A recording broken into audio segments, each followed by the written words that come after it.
कौन लोग हैं जो पाकिस्तान के अंदर कंसल्टेंसी जो स्टूडेंट कंसल्टेंसी का बिजनेस है वो ऑपरेट करेंगे, कौन लोग हैं जो एलिजिबल नहीं रहेंगे। एसोसिएशन और गवर्नमेंट के साथ मीटिंग्स में ये डिस्कशन और ये डिबेट चल रही है कि ये एक्चुअल फीस क्या होनी चाहिए, सो दैट मैक्सिमम एजेंट्स उसमें कैटर किए जा सकें।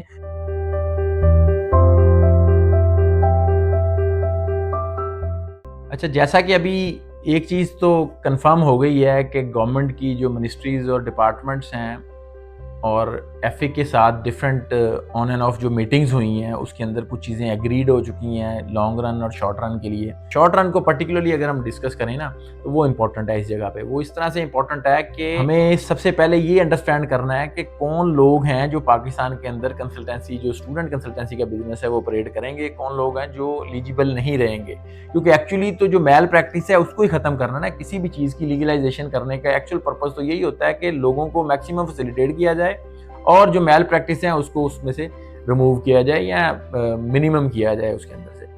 तो मैं आपको यहाँ क्लियरली बताता चलूँ कि सबसे पहला जो पॉइंट है जो ऑलमोस्ट एग्रीड है, जिसके अंदर एम्बिग्यूटी नहीं है, वो ये है कि अब government going to legalise this field. और जब लीगलाइज होगी तो हर कंपनी का एक रजिस्ट्रेशन डॉक्यूमेंट, एक लाइसेंस बनेगा। उस लाइसेंस के अंडर वो ऑथराइज होंगे कि वो काम करें। अच्छा, ये इम्पोर्टेंट इसलिए है कि अगर आपके पास रजिस्ट्रेशन नहीं है, अगर आपके पास लाइसेंस नहीं है, तो फिर आप सेग्रीगेट कैसे हो सकते हैं किसी ऐसे जो कंसल्टेंट से कि जो मैल प्रैक्टिस भी कर रहा है और वो कहीं भी रजिस्टर्ड भी नहीं है और प्रैक्टिस भी करता जा रहा है और वो सारे काम कर रहा है जो एक लीगल और जेन्युइन, जो ऑथराइज्ड है, जो प्रॉपरली एक सेटअप में बिजनेस कर रहा है, उसका डिफरेंस क्या निकालेंगे। तो ये लाइसेंस है जो गवर्नमेंट देगी और जिस जिस कंपनी के पास ये लाइसेंस होगा वो कंपनी ऑथराइज होगी। उसके लिए नेचुरली फ़ीस होगी, कुछ मंथली, कुछ एनुअली फ़ीस होगी जो कि उसने एनुअली पे करनी होगी, कुछ उसकी सिक्योरिटी काइंड ऑफ फीस होगी और कुछ जैसे इनिशियल जो रजिस्ट्रेशन फ़ीस होती है वो इस तरह से करके फ़ीस होगी। अभी ये डिबेटेबल है क्योंकि अभी पहले उन्होंने गवर्नमेंट ने कुछ पब्लिश की थी फ़ीस जो कि बहुत ज़्यादा थी। उसके बाद डिफरेंट डिपार्टमेंट्स में डिस्कशन हुई और वो उसको अकॉर्डिंग टू स्टैंडर्ड्स लेके आए। लेकिन अभी भी स्टिल एसोसिएशन और गवर्नमेंट के साथ मीटिंग्स में ये डिस्कशन और ये डिबेट चल रही है कि ये एक्चुअल फ़ीस क्या होनी चाहिए, सो दैट मैक्सिमम एजेंट्स उसमें कैटर किए जा सकें, मैक्सिमम लोग इसमें इस बिज़नेस में जो ऑलरेडी ऑपरेट कर रहे हैं वो कंसिडर कीजिए। देखें, मैं आपको यहाँ एक चीज़ बहुत क्लियरली बताता चलूँ, दुनिया में कोई भी कंट्री ग्रो नहीं कर सकती अगर उधर आप बिजनेसमैन को फैसिलिटेट नहीं करेंगे। यहाँ ये जो कंसल्टेंसी का बिजनेस कर रहे हैं ये सब बिजनेसमैन है, ये बिजनेस कर रहे हैं ना। आल्दो ये एक वेलफेयर भी है कि आप अपनी सोसाइटी को और अपने लोगों को एजुकेट कर रहे हैं और एजुकेशन भी, इंटरनेशनल एजुकेशन की बात हम कर रहे हैं, लेकिन स्टिल वो बिजनेस कर रहे हैं क्योंकि वो अपनी सर्विसेज दे रहे हैं। तो इसमें गवर्नमेंट को सबसे ज़्यादा इस बात को रियलाइज़ करने की ज़रूरत है। इसकी एग्जांपल मैं इंडिया की दूंगा कि इंडिया ने आज अगर टॉप 10 इंडियन बिजनेसमैन को आप लें तो उसमें से अगर जो एक बिजनेसमैन, कोई भी टॉप 10 में से एक बिजनेसमैन ले लें, उसकी कंपनी का वॉल्यूम, उसका फाइनेंशियल, उसके एसेट्स की वैल्यू गवर्नमेंट ऑफ पाकिस्तान के फाइनेंशियल और बजट से ज़्यादा है।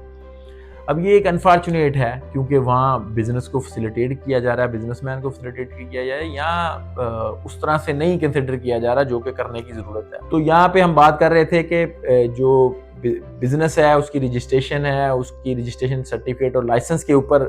जो है ना वो कोई भी कंसल्टेंट ऑपरेट करेगा। अच्छा, साथ ही जब हम बात एजुकेशन की कर रहे हैं तो हमें ये अंडरस्टैंड करने की ज़रूरत है कि education will be a part of that licence. Naturally जो भी कंसल्टेंसी कर रहा है उसकी अपनी भी कोई ना कोई मिनिमम क्वालिफिकेशन सेट की जाएगी, क्योंकि विदाउट ये कैसे पॉसिबल है कि आप एजुकेशन को प्रमोट कर रहे हैं और लोगों को एजुकेट करने की बात कर रहे हैं और आपकी अपनी एजुकेशन उसमें ना हो। या मैं आपको बताता चलूँ कि एक तो एजुकेशन होती है फॉर्मल एजुकेशन के, किसी ने कोई ना कोई डिग्री की है, चाहे वो इंटरनेशनल की है या लोकल की है, लेकिन इसके साथ जो इम्पोर्टेंट चीज़ है वो ये है कि प्रोफेशनल क्वालिफिकेशन। अच्छा, प्रोफेशनल क्वालिफिकेशन की अगर हम बात करें तो अभी अगर मैं अपने एक्सपीरियंस से एवेल्यूएट करूं पूरी दुनिया में तो मुझे दो ही इदारे मिलते हैं। एक ब्रिटिश काउंसिल है जो सर्टिफाइड करती है किसी भी काउंसलर को, किसी भी एजुकेशन कंसल्टेंट को कि ये कंसल्टेंसी कर सकता है। इसके अलावा एक इदारा है ICF, ये जर्मन बेस एक NGO है जो इंटरनेशनली एजेंट्स को ऑपरेट कर रही है, इनको फैसिलिटेट कर रही है इन terms of connecting with the international universities. और वो भी अपनी सर्टिफिकेशन देती है। वो उनका एक बड़ा कम्प्रीहेंसिव डिटेल्ड एक पूरा डिपार्टमेंट है जो ये ट्रेनिंग्स और प्रोफेशनल क्वालिफिकेशंस पे काम कर रहा है, और they are earning a lot. Pakistan से जितने भी कंसल्टेंट इस वक्त ऑपरेट कर रहे हैं वो सारे लोग उनको स्टेशन फीस की मद में बहुत सारे पैसे दे रहे हैं, और वो पाकिस्तानी जब करेंसी कन्वर्ट होती है तो फिर अगेन, तो इसलिए भी इम्पोर्टेंट मैं यहाँ बात करूँगा कि ये जो किसी भी बॉडी का बनना कितना इम्पोर्टेंट है, ताकि ये जो उसकी रिकग्निशन की फंडिंग बाहर जा रही है ये नहीं जानी चाहिए। ब्रिटिश काउंसिल और ICF में जो थोड़ा सा डिफरेंस है, वो जो मेजर डिफरेंस है वो ये है कि ब्रिटिश काउंसिल सिर्फ UK की एजुकेशन को प्रमोट कर रहे हैं और UK की हद तक वो महदूद है, लेकिन एट द सेम टाइम जो ICF है वो सिर्फ UK को प्रमोट नहीं कर रहे, वो Germany, UK, Australia, Canada, different part of Europe, Japan, Korea, इन सबको वो प्रमोट कर रहे हैं। तो वो एक ज़्यादा मुस्तनद अदारा है as compared to British Council in terms of qualified certified agents को अगर हम बात करें वो कर रहे हैं। अच्छा, गवर्नमेंट ऑफ पाकिस्तान को भी यहाँ क्या ज़रूरत है कि वो पाकिस्तान के अंदर अब इदारा बनाने की तो हम बात नहीं कर सकते, क्योंकि इदारा बनाना बहुत बड़ा काम है, उसके लिए फंड्स और बहुत सारे और लीगल इश्यूज होते हैं, लेकिन एट द सेम टाइम वो क्या कर सकते हैं, जो पैरेलल एसोसिएशंस काम कर रही हैं उनके साथ डिस्कस कर लें। जैसे एफिक की बात की हमने, एफिक एक ऐसा मुस्तनद इस टाइम एसोसिएशन है जो इस रोल को बहुत अच्छा प्ले कर सकती है, और इसको गवर्नमेंट मज़ीद रिफाइन भी कर सकती है with the association of different departments और डिफरेंट मिनिस्ट्रीज़। यहाँ ये इम्पोर्टेंट है कि ये जो वेट करना है कंसल्टेंट्स को वो कैसे किया जाता है। अच्छा, यहाँ मैं आपको एक टेक्निकल बात बताऊँ कि कोई भी कंसल्टेंट जब इंटरनेशनल यूनिवर्सिटी के साथ कोलैबोरेशन करता है, जब वो अप्लाई करता है किसी भी यूनिवर्सिटी को, कहता है जी कि मैंने आपके लिए पाकिस्तान में काम करना है या रिक्रूटमेंट करनी है, तो वो यूनिवर्सिटी सबसे पहले उसकी पूरी प्रोफाइल चेक करती है कि वो कहाँ बेस करता है, कितना बड़ा ऑफिस है उसका,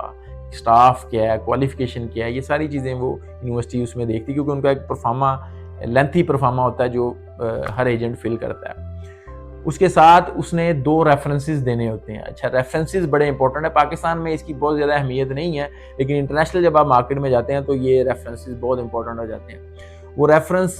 जिनके साथ वो पहले काम कर रहे हैं वो मेंशन करने होते हैं। देन वो यूनिवर्सिटी जो भी उसके साथ एफिलिएशन करने जा रही है वो उन 2 रेफरेंसेस को वेरीफाई करती है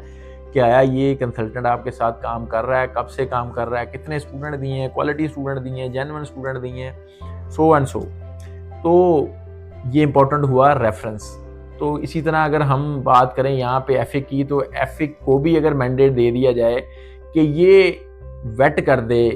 किसी भी एजेंट को, नेचुरली ये उसके रेफरेंसेस ले लेंगे, यूनिवर्सिटी से ले लेंगे या कॉलेजेस से, या जिनके साथ भी वो इंटरनेशनली काम कर रहा है उसको वो एक ऑथेंटिसिटी काइंड ऑफ दी जा सकती है। ये प्रोफेशनल क्वालिफिकेशन के अंदर ये एक इम्पॉर्टेंट पार्ट होगा। उसके बाद उसकी नेचुरली ट्रेनिंग्स हैं, कहाँ से उसने ट्रेनिंग्स ली हुई हैं, उसकी ट्रेनिंग्स प्रोफेशनल हैं, कितना एक्सपीरियंस है उसका, उस कंपनी की स्टैंडिंग कितनी पुरानी है, उस कंपनी ने कितने स्टूडेंट इंटरनेशनल प्लेस किए हैं, किन किन यूनिवर्सिटीज़ में किए हुए हैं। तो ये वो चीज़ें हैं जो उसको नेचुरली उसकी एलिजिबिलिटी डिफ़ाइन कर सकती हैं। और उसके अलावा उसका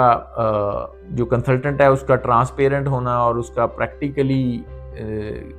मार्केट के अंदर कितना ज़्यादा वो काम कर रहा है, पेनिट्रेट किया हुआ है, फिर उसमें कितना ज़्यादा वो स्कॉलरशिप पे काम कर रहा है, किस हद तक यूनिवर्सिटीज़ से वो पाकिस्तान के लिए फंडिंग लेके आता है, कितनी इंटरनेशनल यूनिवर्सिटीज़ पाकिस्तान में लेके आता है जो डिफरेंट सेमिनार और एक्सपोज करती हैं। नेचुरली वो भी एक सोर्स ऑफ अर्निंग ही है गवर्नमेंट ऑफ पाकिस्तान के लिए, क्योंकि जब भी फॉरेन डेलीगेशन पाकिस्तान आता है तो वो सेमिनार करते हैं। सेमिनार्स में डिफरेंट होटल्स या डिफरेंट जगहों पे जब वो करते हैं, उस इंडस्ट्री को, जो होटल इंडस्ट्री और वो रेस्टोरेंट इंडस्ट्री है, उसको एक बूस्टर मिलता है इससे। उसके साथ ही फॉरेन डेलीगेशन कहीं ना कहीं स्टे करता है और वो कुछ ना कुछ यहाँ से बाय करके जाता है। तो ये वो सारी चीज़ें हैं जो नेचुरली उस कंसल्टेंट से ही पॉसिबल हैं कि वो पाकिस्तान लाता है।